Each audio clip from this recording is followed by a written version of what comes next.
And oh dear, oh dear, oh dear, oh dear.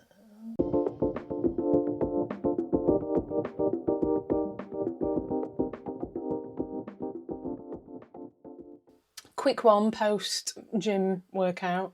I also went to the doctors like this, so anyway. What am I talking about? Perimenopause. Update. Update. I don't know why I did it like that. So quick flashback. My periods, mood swings, blah blah, all the rest of it started going a bit wonky when I was 38. I'm now 43. Oh, sorry if you can hear the robo-vac downstairs as well, by the way, but like I've got stuff to do. I need to have a shower and I've got to get my son from school, so yes. Also, coincidentally, it has been the Easter holidays, 2 weeks off for school kids, so I've not been to the gym for 2 weeks, and oh my god, my legs were like jelly walking out of that place. It's up some stairs and there isn't a lift, so you have to walk down the stairs after going to the class, and I feel like there should be a health and safety warning because I'm going down the stairs like this. But anyway, I went to my doctor's appointment, which was virtually straight after, so maybe that helped me look a little bit shaky. And it is a doctor's appointment that I made 3 weeks ago because unicorn poop getting a face-to-face doctor's appointment in the UK right now. Because say things started going a little bit weird when I was 38, but it is only the past sort of 12 months that things have really gone a bit delulu. And in January, I had a PSA. I'm going to talk about periods and stuff. Okay. I had a period that lasted 21 days, 23 days. So 23 days of bleeding. And you might be able to imagine the emotional fallout that was going off, the physical fallout, because I felt like absolute sin. Not even like backache, cramping, just everything was just on steroids. It was awful.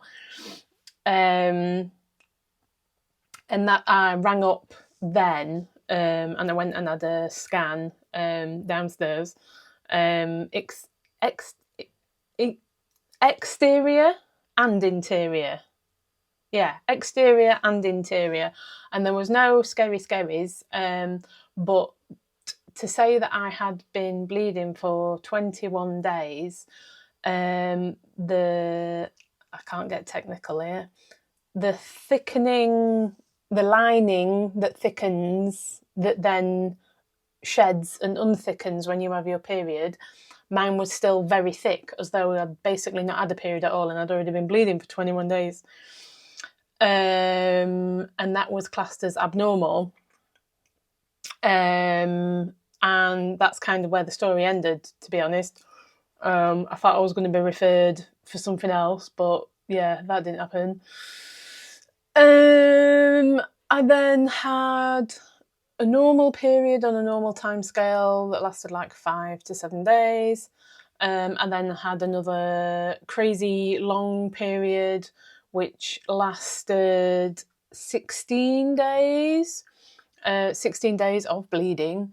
And again, sort of like what used to be like the PMT week before, where you felt a bit rubbish, is now sort of like just extended, and everything's much more intense.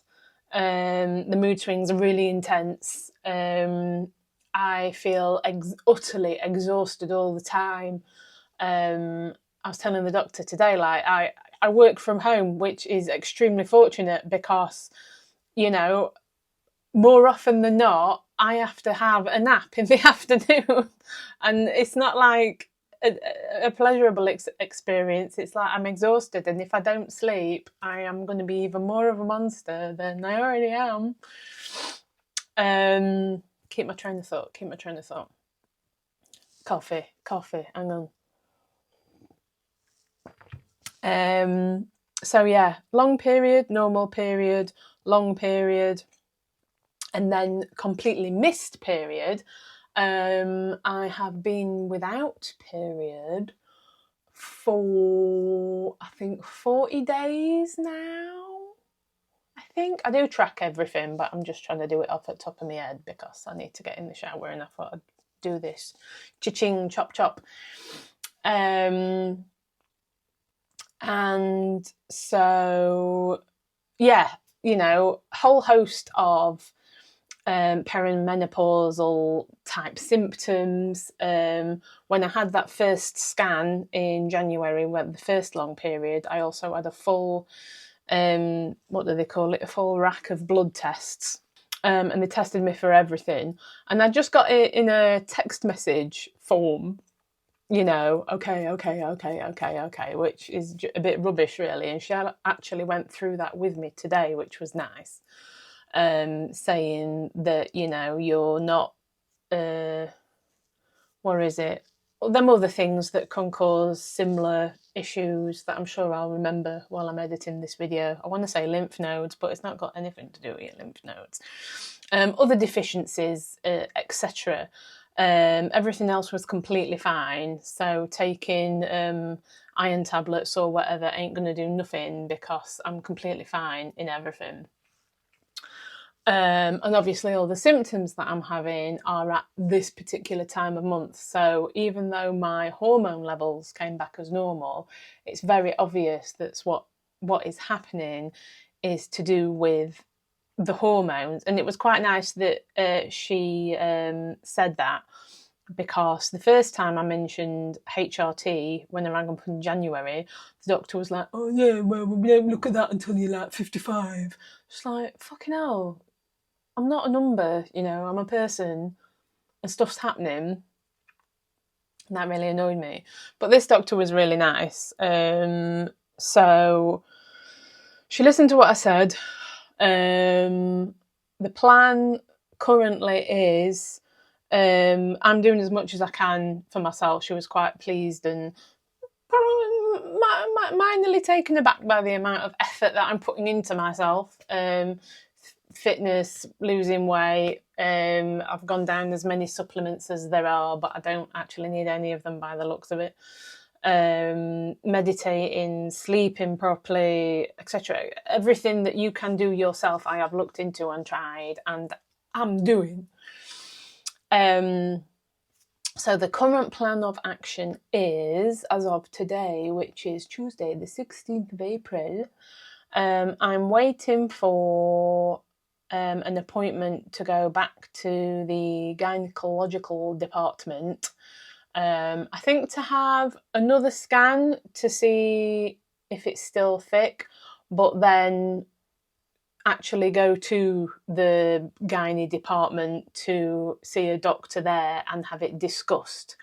So not just a scan that's basically looking for the big C's. And then depending on what they do or don't find out, she said, because I have a copper coil fitted to avoid unwanted pregnancies, they can cause heavy periods, but because I've had it for 7 years and I've never had a problem, that should be ruled out.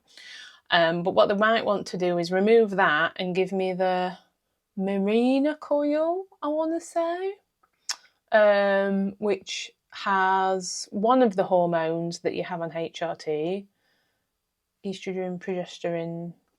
I can't remember. It has one of the hormones anyway.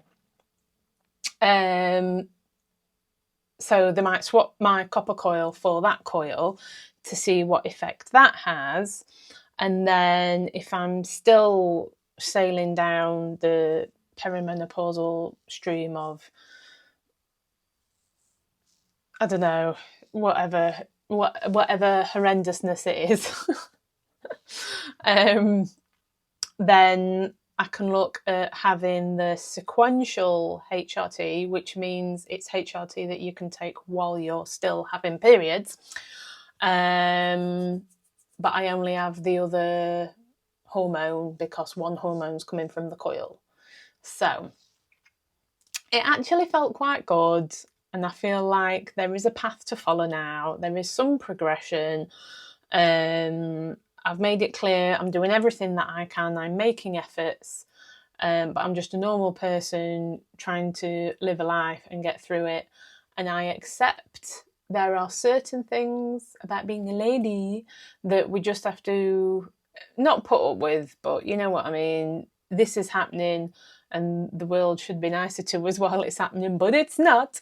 So yeah, I'm quite pleased at the moment. I think that's about it, really. So update done. Thank you very much.